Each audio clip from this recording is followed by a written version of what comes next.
Good evening, my friends. It's Carpo here, coming at you with the Carpo After Dark series. Standing out in front of my house, looking up at the sky at, what it looks like Mars, I guess. Who knows? Could be Jupiter, could be Saturn. It's easy to mix them up for me. I thought that I would step outside and talk about something for a minute. Something very, very, very important, which is, I don't know. Haven't even really thought about it yet. So what makes it important? I don't know. I was being funny. Truth is that nothing I talk about is important. Everything I talk about is all nonsense in the long run, in the big picture. But like I've said, our stories are our past, and our stories are who make us what we are. And this realization is an important one. It reminds me of that Joseph Campbell quote. It says, he says, why are you searching for the meaning to life? And he says, I'm not searching for the meaning to life. I'm searching for the experience of living. And I think that that's what we're all after. It's that experience of living life to its fullest and being able to embrace it. Embrace every moment of it. Yet, there's a certain point where a person has to realize that not every moment's going to be great. Now, I think most of us figure this out pretty young. However, there are some people with a silver spoon who never quite figure out that they are flawed humans that make mistakes and will have problems. And I'm very fortunate to live in the modern world whereas a lot of people will say, it's a very common thing to say, I wish I would have been born, a century ago or 1,000 years ago, with this illusion that history was somehow better than the present. But I think most of us know better. And for me personally, I think the modern day is the perfect place to live. Growing up when I did, where I did, learning how to read maps and type run on computers before computers were really popular, and that allowed me to grow up in that transition and to watch what it did to information and the elimination of the libraries and things that we're trying to hang on to, which in a sense I think libraries are very important, of course, but it's not about whether you're reading a book or a screen, it's about what are you reading. And whereas I was considering how people have their heads buried in their computers, but they could be learning or they just could be filling their mind with nonsense, and it's really up to the individual to use that tool. But having access to that and being able to compare ideas, compare notes, compare thoughts, that to me is a very, very important thing. It's something that I wouldn't necessarily say is I couldn't live without.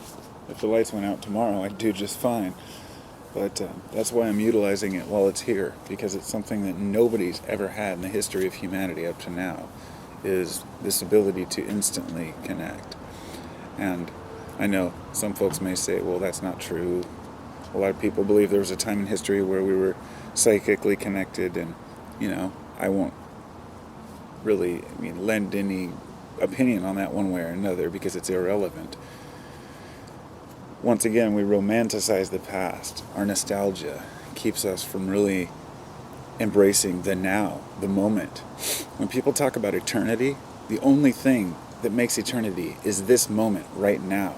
And it's not just new age guru crappy talk that you hear on, enlightening videos that try to give you the props and say you can do it, but rather the fact that without the observation I'm making right now about eternity, and that you're making, the fact that we understand our mortality and that we understand infinity through the fact that we die, that we understand infinity because there's no other way to think, but we can't get our minds around something that massive, something that small, something that just, and that in itself is what makes eternity exist. And without that observation, things just are. So the fact that we're observing ourselves and our world, to me, is just, it's one of the most okay, it's the most amazing thing. There's nothing more amazing than the fact that humans are conscious.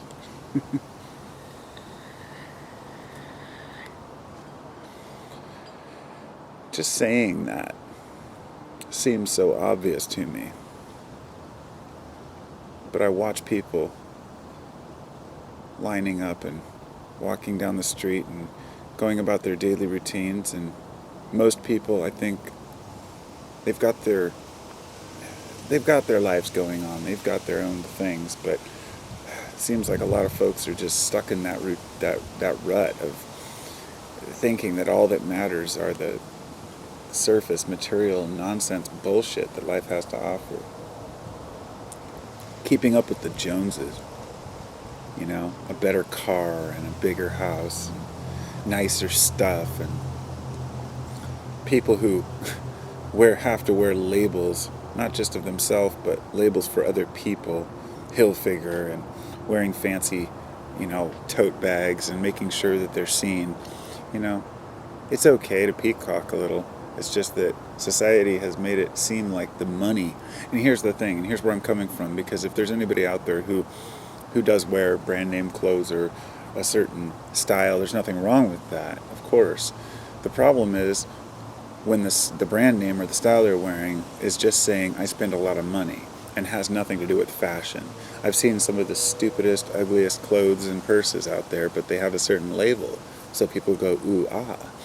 And that to me shows a society that's going downhill, to where we're not respecting the art and the elegance and the beauty of things, but rather, how much money did you spend on that? And to go into money for a minute, this has been a discussion that I've had with a lot of people in my time, which is about whether money is really a bad thing. And I kind of scoff at the idea that money needs to be abolished, because I realize that's not possible. I used to have that opinion, but one of the most likely things to change my opinion is when people argue against what I believe and prove me wrong, and that's what happened with money.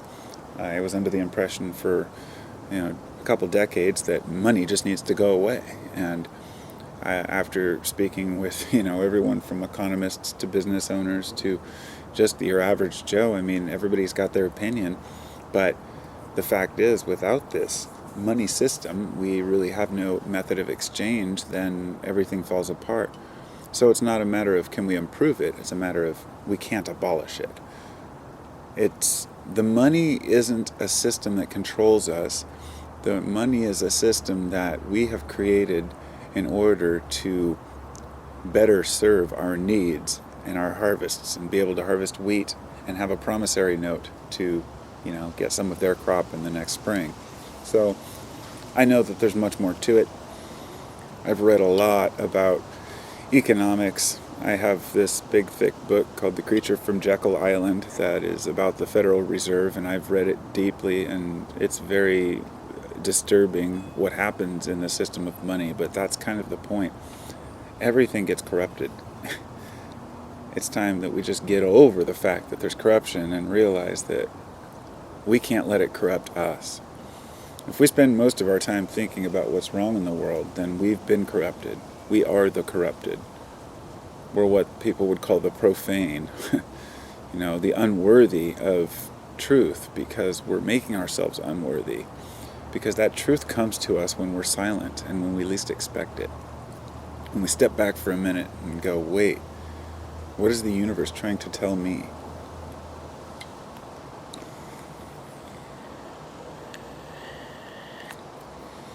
How often do we really sit quietly and ask the universe what it wants to say? And I know that if most of us here, if we really, anybody who's listening to this, I guess, you might sit down and just relax for a minute once in a while, but to really clear your mind and listen to the universe, to purposefully listen. It's something that I know I should do, but I don't do. And I ask myself, is it because I'm afraid of what I might hear?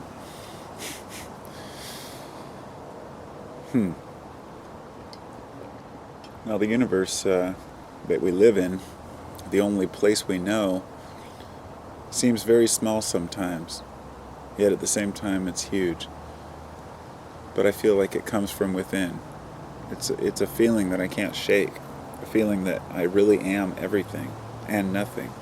And it's not a delusion or a psychedelic trip or anything like that. It's something that's grown over the past couple decades, but something over the last couple years that's really solidified, you know. But I really believe that we humans are part of something greater.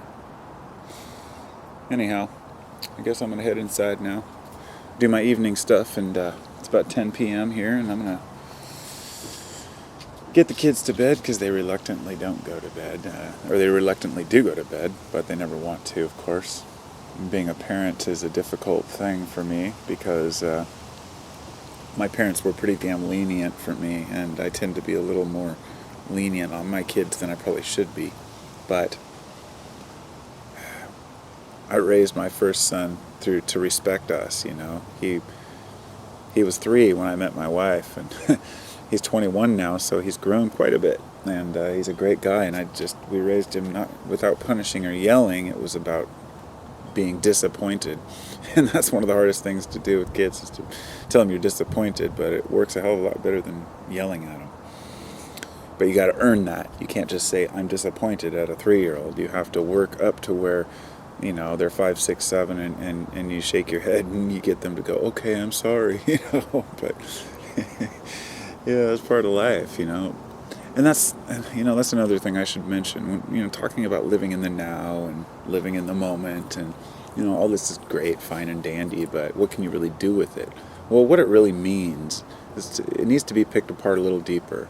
It doesn't mean that we just go yay and dance around and say this moment's the best moment, because you're still going to have the ups and downs, the balance, everything that makes life life. But there can be a certain reverence for the realization that there is no past and no future without right now, because past and future are subjective to you, okay? And, you know, of course, this gets into the realm of philosophy and where it gets to nonsense sounding hocus pocus, but this reality we're living in right now, as we take this moment to look around and look at our families, look at our friends, look at where we are in our lives and say, are we happy? And more than that, ask ourselves, are we doing the right things to make ourselves happy? If we don't have enough money, well, perhaps we're not working hard enough. I know that's been my problem whenever I'm broke, you know. And if we're not happy in a relationship, then perhaps we're with the wrong person.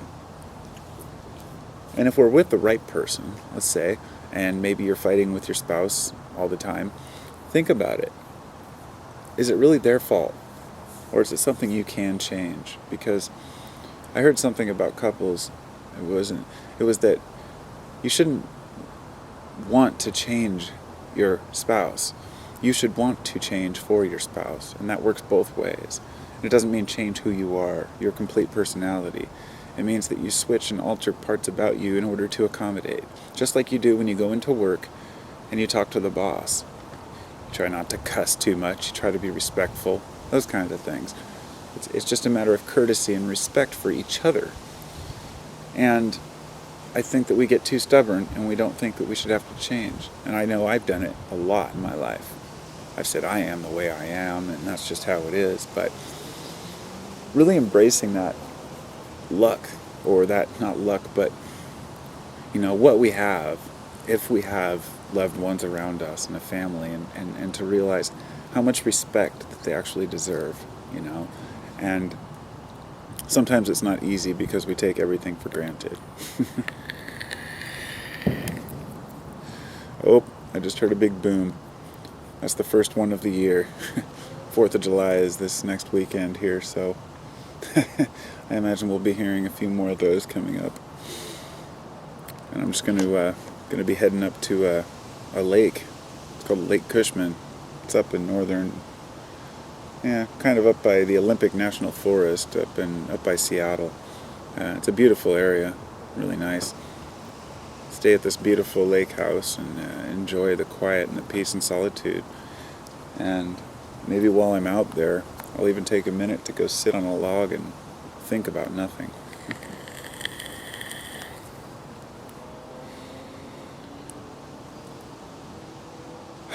Life. Pretty damn cool shit. Take care, everybody.